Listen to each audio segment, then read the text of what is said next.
Greetings everybody and welcome to Madrid Ball.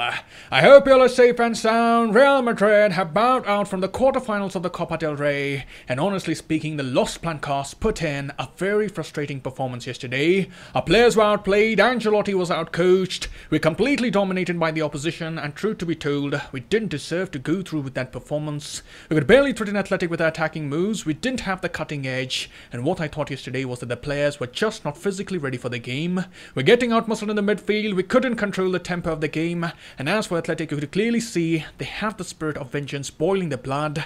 They had to see Real Madrid celebrate a trophy right in front of their own eyes, and had already suffered a hat-trick of losses this season, and it looked like the players were fighting for their honour in front of their home crowd. They gave their everything, and I won't hesitate to say that Ahletic were the team who had more desire to get the win. They were the ones who looked more eager to get the goal in regular time, and a brilliant goal right at the end of the game was sufficient to yet again prolong Real Madrid's Copa del Rey drought. So in this video we would be doing the post-match analysis of Ahletic versus Real Madrid. We'll talk about the important happenings of the game, and without further ado, let's get started.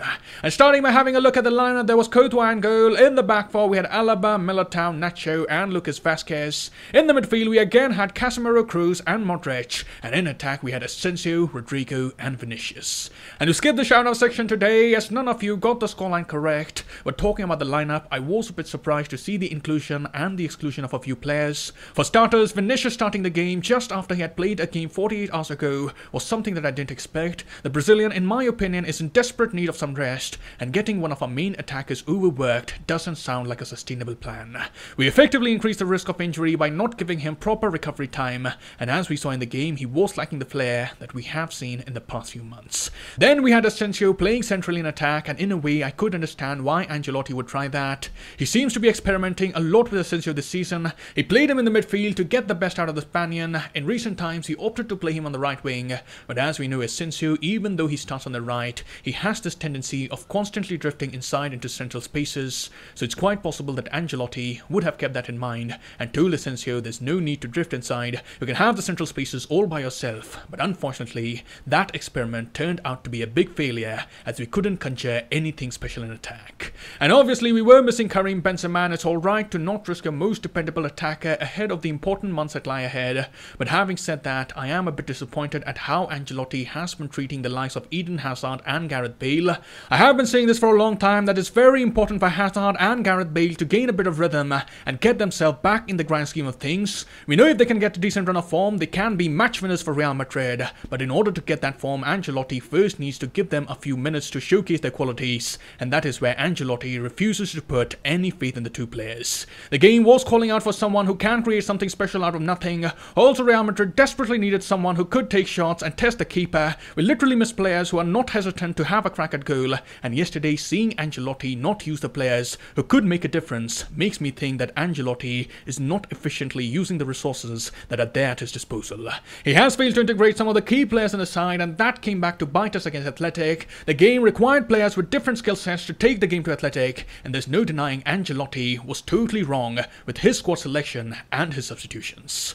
And talking about the first half in general, Real Madrid never looked to have any form of control in the game. Ahletic had started the game on a positive note, and they maintained their work ethic throughout the first half. They had maintained a mid-block, but what the players were doing exceptionally well was blocking the passing lanes for Real Madrid. There were less time for Modric and Kroos on the ball. In fact, I would even say that both Modric and Kroos were nullified by the Ahletic players. They pressed very well, they were the ones winning the duels. The attackers of Ahletic would come out of shape to press the Real Madrid defenders. This effectively ensured that Madrid had tough time building from the back, and the Los Blancos found it very difficult to progress the ball from defense to midfield to attack. So yes, in a way, Real Madrid looked toothless. We couldn't maintain possession. Ahletic had kept attacking and had conjured a number of corners, and seeing this, Ancelotti had worried lines all over his face. We needed him to make some game-changing decisions, but alas, Ancelotti wasn't proactive with his tactical decisions. We started the second half with the same group of players. We didn't make any changes to what we were doing, and neither could we change the momentum in our favour. Real Madrid needed a goal to get a hold of the game, but the substitutions that Ancelotti made